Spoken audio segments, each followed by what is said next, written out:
Jai Gurudev. Let us begin with the Guru Vandanam. Akhanda mandalakaram vyaptam yena characharam tatpadam darsitam yena tasmai Sri Gurave Namaha.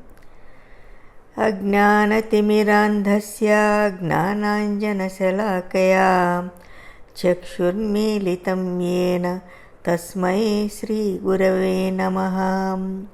Om. Tomorrow is Mother's Day, and I want to take little time and talk about it today so that all the mothers who are listening to this will really enjoy. A woman has been given very exalted position in the Vedic tradition. In the Sanatana Dharma, woman is at the top of creation. Sadasiva taught everything about Sanatana Dharma to Devi or to Mata, and this he did only after she was enlightened. She is the Jaganmata, and she was going to be the example for the whole of her creation. She would be the one who would uphold the Dharma, who would teach about the Dharma, who would lamp the light of Dharma in each soul and maintain this Dharma through the woman's heart. So the individual Dharma, the family Dharma, the community Dharma, everything depended on the woman itself. She is the center of the home, and to help with the evolution and enlightenment of each member in the home. This was what Jaganmata gave to every woman in her Sanatana Dharma.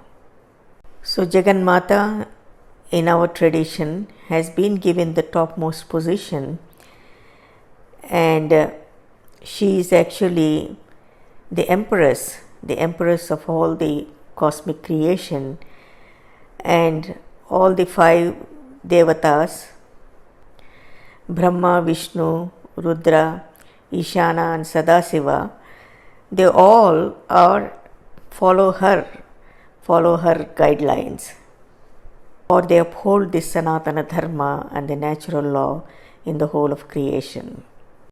If you look at the picture of Ma Lalita, then you would see that Brahma, Rudra, Vishnu and Ishana, they are actually holding the four legs of her asana, and then Sadashiva, she's sitting right on Sadashiva. It looks like that he has become the asana.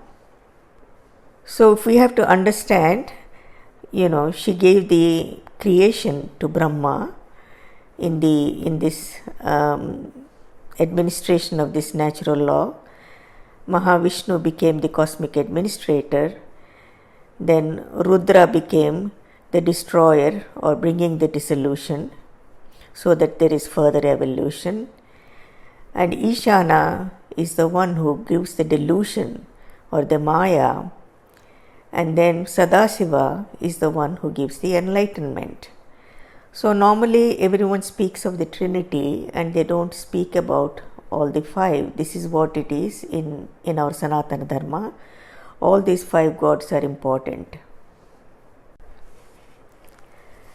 Now where she is sitting is referred to as Panchapreta Asana. That means if she is not sitting there, then that asana is lifeless. Whereas if she is sitting there, then she is the Pancha Brahma Asana. So she is actually upholding the five cosmic energies or the five cosmic consciousness. These five cosmic energies or the cosmic consciousness are responsible for the whole of the natural law or the cosmic administration. This is the exalted role of the Divine Mother, Jaganmata. In one of the hymns we say, Ya Devi Sarvabhuteshu Matrurupena Samstita. That means, she has taken on the role of the mother, the divine mother for the whole of the creation. Divine mother for the whole of the creation. Now it is understood that there is the female consciousness and the male consciousness in each individual. That means it's not just the female consciousness is there only in the female bodies and the male consciousness is there only in the male bodies. No, the female and the male consciousness is there in every body. And this female consciousness, we are not referring to the structure or the matter, but the consciousness as such. The female consciousness is the one which actually is helpful with the evolution and enlightenment of the individual. So if one seeks enlightenment and evolution, then even if the seeker is the male, then he has to gain this female consciousness during the tapas, during the meditation and eating the sattvic food and all that, living a dharmic life. Then this female consciousness is developed, and this is conducive to enlightenment. So ultimately Sadasiva has that pure female consciousness in him, that that pure love, that pure tenderness, that purity that Sadashiva has is the female consciousness. The male consciousness in general is referred to the more unrefined restlessness, more on the grosser level, more of the outward expression, outward activity, and constantly changing activity, and that restlessness of the mind is all a part of the male consciousness. So one has to go beyond this activity and this restlessness and this continuous dynamism in order to gain enlightenment. That means, in a sense, one has to transcend this male consciousness and be in female consciousness to be able to have this self-realization and God realization. I would like to use a quote given by Maharishi. The dignity of a woman's life is infinite, her status immeasurable, her capacity unbounded, her role divine. She fulfills the role of the sustainer, creator and promoter of life. She is the focal point from which radiates serenity. In the fast changing world of today, her vision penetrates into the reality of the far beyond, the reality which endures beyond change. A woman is the top of creation. It is her dharma to maintain beauty, charm, grace, peace and harmony. If woman falls from dharma, then war and pestilence prevail. The destiny of the world lies in the hands of woman. She has her hand in the hand of God. Woman's nervous system is more refined and delicate than man's. She is always the first to serve good, pure and divine. When a woman is in balance, there is a balance of all nature. She takes in the stress of her husband and children and does not pass it on, and she must not pass it on. Healing is in the lap of the mother. She heals the child's soul. Her place is to see that all go for higher consciousness. The love of mother that comes to the hands of every woman is Mother Divine.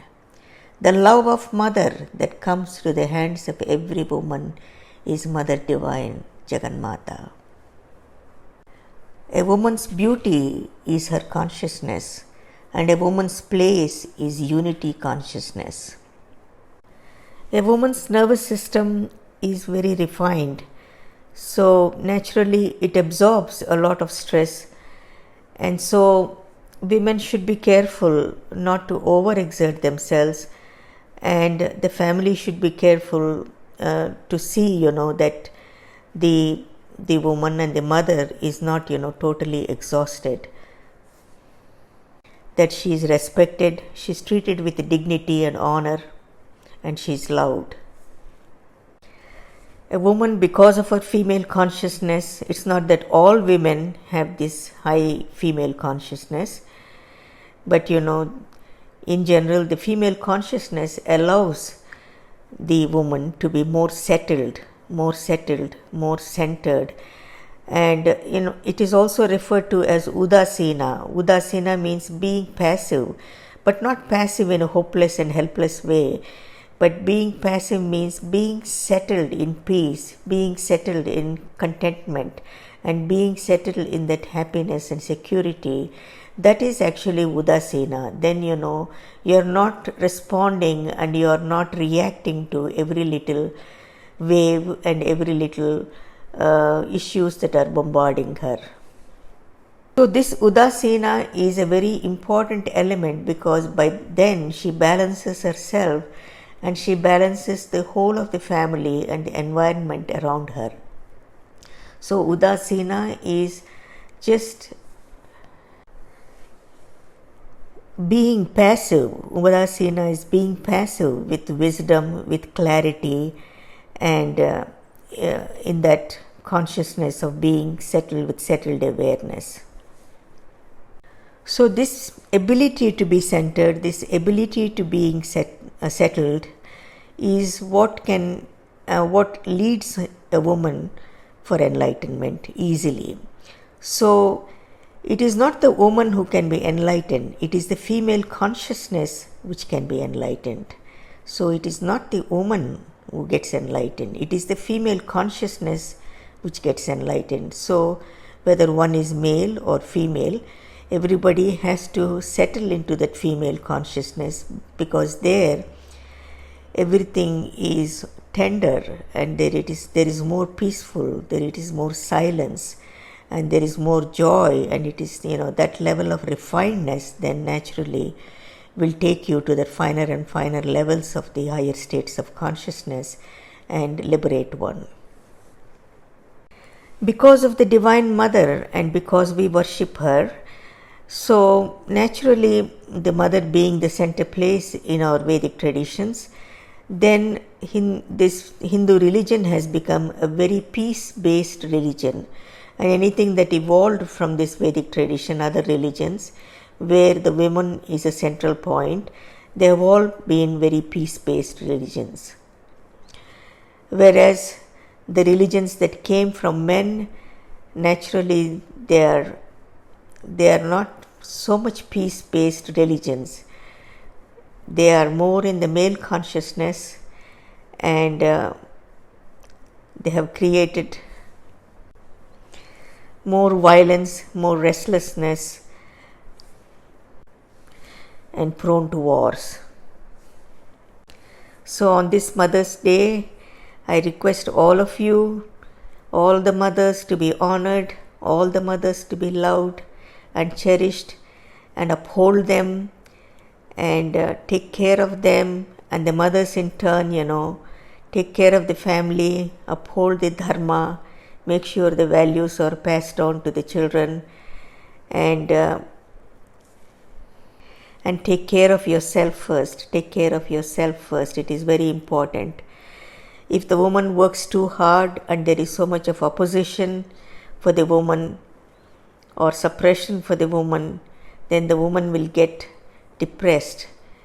So a woman, when she is depressed and in suffocation and in anxiety, then she cannot fulfill the role of maintaining the Sanatana Dharma and upholding the Sanatana Dharma and upholding the values of the family and upholding the bliss for the family, because she is the center of the bliss for the family. So no woman should go into depression. No woman should go into depression. She should be like Jagannatha, always blissful, ever blissful and forever blissful. Jai Gurudev. And also lastly, I would say, For someone who is liberated, I would say that all women should be liberated, the women's children should be liberated, grandchildren should be liberated, because the joy of being liberated in this body cannot be comprehended, and all men should develop this female consciousness and be liberated. Jai Gurudev, Jai Gurudev.